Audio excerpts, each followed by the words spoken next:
Salam sejahtera, Anda bersama saya Salvinus Saribun untuk berita Borneo Today TV malam ini.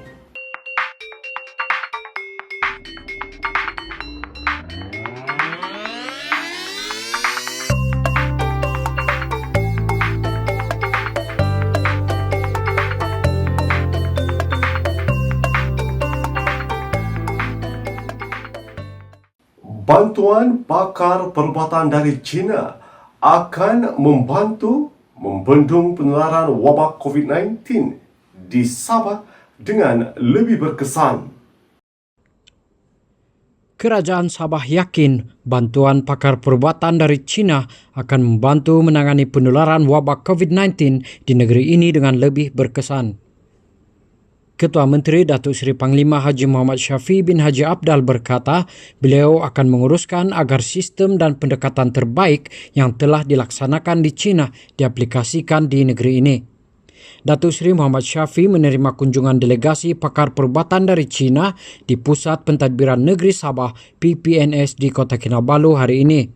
Dalam pertemuan itu, pakar dari China berkongsi panduan dan pengalaman ketika negara tembok besar itu berdepan dengan wabak COVID-19 yang kini sudah melanda seluruh dunia dan menjejaskan ekonomi global. Coming from China, I know the knowledge that they have gone through is indeed very valuable for us to share, not only to ensure that we can overcome the problem that we are currently facing, but also to ensure that we can position ourselves the time for the future, to ensure that we can build a better future, not only for Sabah, Malaysia, but also for China too.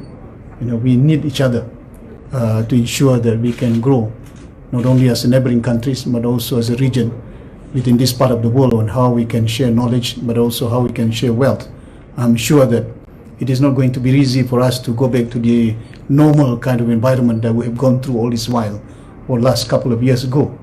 But I'm very determined that if we are working closely together as part and parcels of the world populations, irrespective of who we are, where we are from, but I believe that this is a moment in a time where the world population is an expert, all the people with the right knowledge working together for the world, for the populations, not only for China, but also for human populations in this world. I'm quite sure, I think, if we have that sort of mindset in our heart, I think the world will be a better place. Beliau berkata China mematuhi langkah-langkah pencegahan berkaitan. Ya, kita sedar dan tahu bahawa COVID ini tidak akan dapat diatasi dalam masa yang singkat. It will be day, tapi kita yakin bahawa dengan ada hubungan rapat dan juga maklumat, mungkin tidak ada secara fizikal hubungan yang mereka datang ke negara kita, tapi mungkin dengan anda teleconference ataupun berhubung menerusi handphone, bagaimana untuk dalam suasana yang kita hadapi, bagaimana mengatasi, dan ini di antara perkara yang perlu kita lahirkan. Dan saya bagi pihak Kerajaan Negeri Sabah, pertama mengucapkan terima kasih kepada Kementerian Kesihatan Pusat dan juga kepada Konsul Jeneral Lim Chayda yang telah dapat melapangkan masa bersekali dengan doktor yang ada pada. Kerajaan Sabah hari ini memutuskan untuk membenarkan kilang projek amonia dan urea Sabah Samur di Sepitang dan Terminal Minyak dan Gas Sabah SOGT di Kimanis beroperasi seperti biasa bermula esok sepanjang Perintah Kawalan Pergerakan PKP berkuat kuasa. Ketua Menteri berkata keputusan berkenaan dibuat dalam mesyuarat Kabinet hari ini. Mesyuarat Kabinet hari ini juga telah memutuskan agar kilang Sabah Amonia Urea ataupun Samur, Sipitang dan Sabah Oil and Gas Industry Terminal SOGIP Kimanis dibenarkan untuk beroperasi seperti biasa. Kerana saya telah menerima permohonan daripada Vice President Petronas malam semalam, mereka perlu beroperasi, jadi kita telah bagi kelulusan. Ini cuma saya nak maklumkan supaya mereka boleh beroperasi untuk sedia kala. Manakala operasi offshore yang ada, saya pun dah maklumkan dengan Petronas, they can operate, but ensure that dia punya pekerja-pekerja dia, they must go for the proper screening. Ya, kalau dia pekerja daripada luar negara, mereka boleh bertugas, tapi they must have a proper kind of screening to make sure that they're fit, they're healthy untuk menunaikan tanggungjawab sebaik mungkin. mengenai pelajar Sabah yang akan balik ke negeri ini bermula Mei ini selepas terkandas di institusi pengajian masing-masing. Datuk Seri Muhammad Syafi berkata kira-kira 7,000 pelajar akan dihantar balik oleh Kementerian Pengajian Tinggi. Mereka perlu menjalani saringan di Semenanjung Malaysia dan jika didapati sihat, mereka boleh menjalani kuarantin di rumah masing-masing dan bukan di pusat kuarantin. Dengan Menteri Pengajian Tinggi di pusat, apa yang penting kalau boleh kena ada testing di situ dahulu. Ya, they must have the the salt. Ya, salt test mesti ada di universiti yang ada peringkat awal. Kalau mereka mempunyai kesihatan yang proven negatif, sudah ada di Kuala Lumpur, ada certification dia dikatakan by doctors yang qualified di situ, mereka tidak ada tanda-tanda ataupun negatif dikatakan daripada COVID. Bila mereka balik, penumpang yang ada di kapal terbang semuanya pelajar-pelajar, gunakan comply with mask and sanitize yang ada, dan kita akan hanya letakkan syarat untuk membolehkan mereka kuarantin di rumah. Ya, tapi di rumah tidak boleh keluar, no contact with other outsider except the family. Pasal family mereka nakkan mereka berada dengan keluarga mereka. Tapi dalam pada itu kita nak pastikan pasal jumlahnya agak besar. Kalau 7,000 kita nak kuarantin di dalam center kita tidak akan ada dapat menampung. Tapi mana di antara mereka yang mempunyai daripada test itu positif, maka kita minta mereka supaya ya di kuarantin bukan di rumah, ya. Terdahulu, Kerajaan Sabah turut menerima sumbangan masing-masing 10,000 keping penutup hidung dan mulut N95, surgical face mask, nursing face mask dan 2,500 unit goggles daripada Kedutaan Republik Rakyat China di Malaysia. Kerajaan Sabah juga menerima 601 buah kotak mengandungi 6,000 helai protective medical coverall, 6,000 helai gaun isolasi, 24,000 pasang sarung tangan, 12,000 pasang penutup kasut, 6,000 unit goggles, 56,000 keping penutup hidung dan mulut N95, 6,000 keping pelindung muka, 107,850 keping penutup hidung dan mulut 3 lapisan dan 6,000 helai penutup kepala daripada KTS Group serta bungkusan peralatan daripada Mega City Avenue, Sendirian Berhad, Malaysian Relief Agency MRA, Mr. DIY Trading Sendirian Berhad dan The Edge. Kementerian Belia dan Sukan Sabah melalui Majlis Belia Sabah bukan sahaja mendengar keluhan penghantar makanan atau rider yang 90% daripadanya terdiri daripada golongan belia, malah meneruskan usaha memberikan bantuan kepada golongan itu. Untuk itu, rider penghantar makanan akan diberi pertolongan untuk mendapatkan bantuan daripada kerajaan negeri. Terdapat lebih 500 rider yang terbabit dalam perkhidmatan penghantaran barangan dan makanan di Sabah dan mereka juga adalah petugas barisan hadapan kerana kerjaya mereka memastikan orang ramai mendapat bekalan makanan. Namun kebajikan mereka dipinggirkan apabila tidak layak menerima bantuan kewangan e-hailing sebanyak RM500 daripada Kerajaan Persekutuan. Menteri Belia dan Sukan Fong Jinja berkata beliau akan membawa perkara itu ke mesyuarat Kabinet hari ini untuk membantu golongan berkenaan. Usaha itu seiring dengan saranan Ketua Menteri yang mahu memastikan tiada golongan tercicir daripada menerima bantuan di negeri ini. Atas sebab itu, sejumlah RM360,000 diperuntukkan kepada kementeriannya untuk disalurkan kepada Majlis Belia Sabah untuk membantu golongan belia di seluruh Sabah. Semalam, Fong menyampaikan bantuan makanan dan pek tenaga dikenali dapur belia diberikan kepada golongan belia termasuk rider penghantar makanan di sebuah pusat membeli belah di Kota Kinabalu. Usaha membawa pulang pelajar Sabah dari Semenanjung Malaysia bermula semalam apabila sekumpulan pelajar Tafiz dibawa pulang menerusi penerbangan ihsan menaiki pesawat Tentera Udara Diraja Malaysia TUDM. Pusat Arahan COVID-19 Sabah memaklumkan penerbangan ihsan itu diuruskan oleh Pejabat Perhubungan Negeri Sabah di Kuala Lumpur.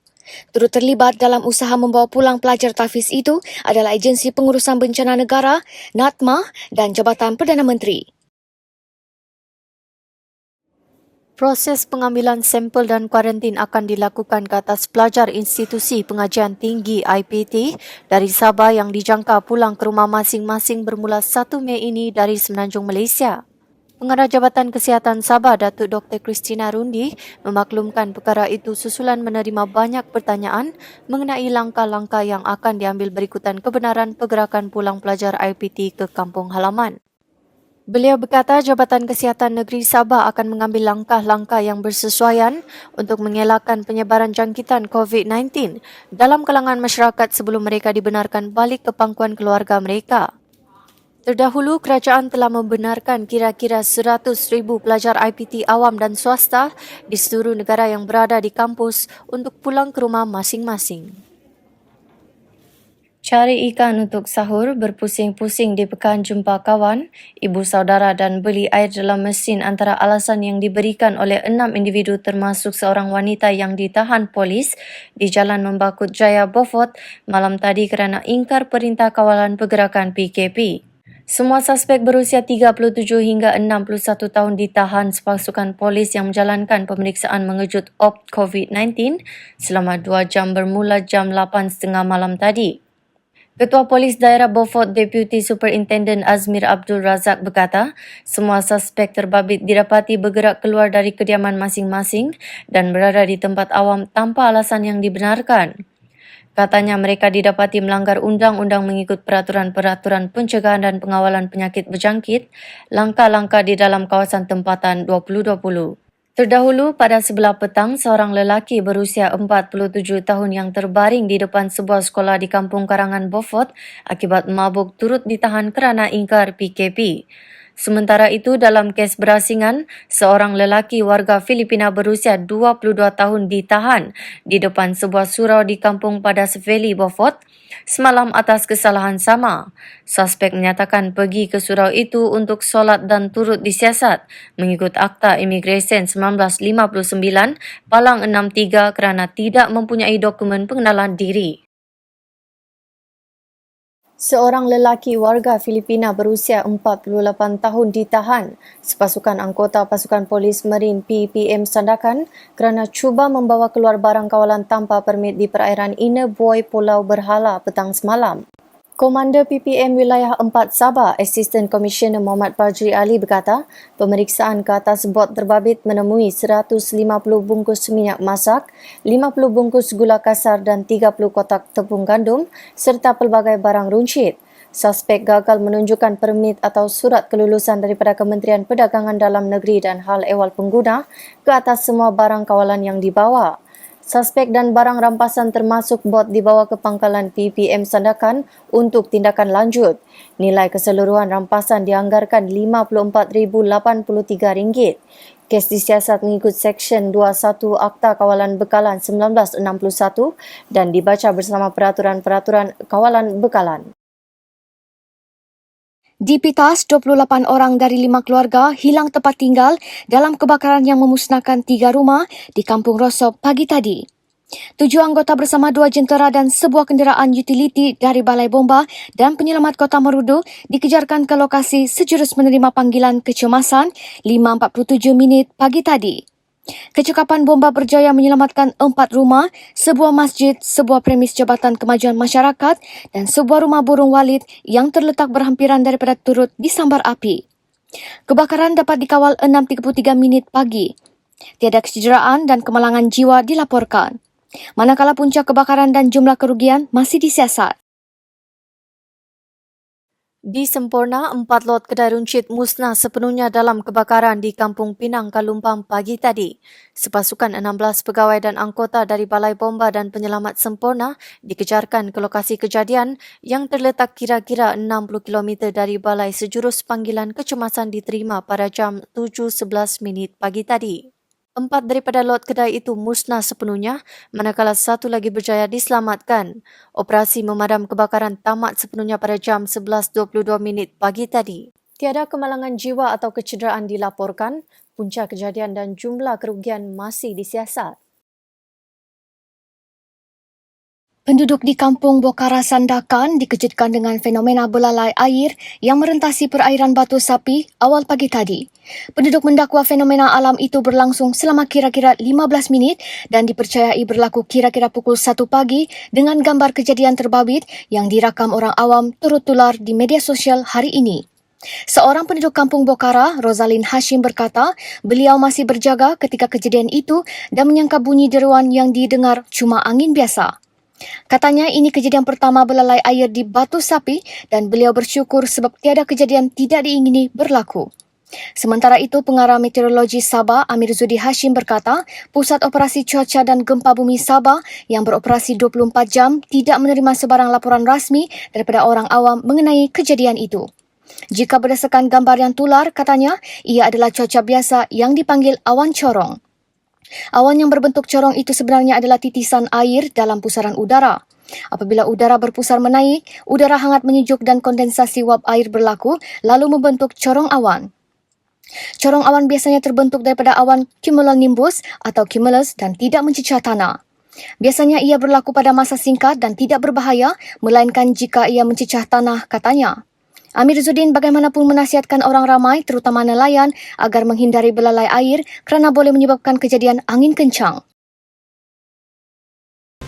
Hand sanitizer dan face mask adalah dua benda asas yang penting setiap kali kita keluar pada norma kehidupan baru. Salvinus Saribun, BTTV.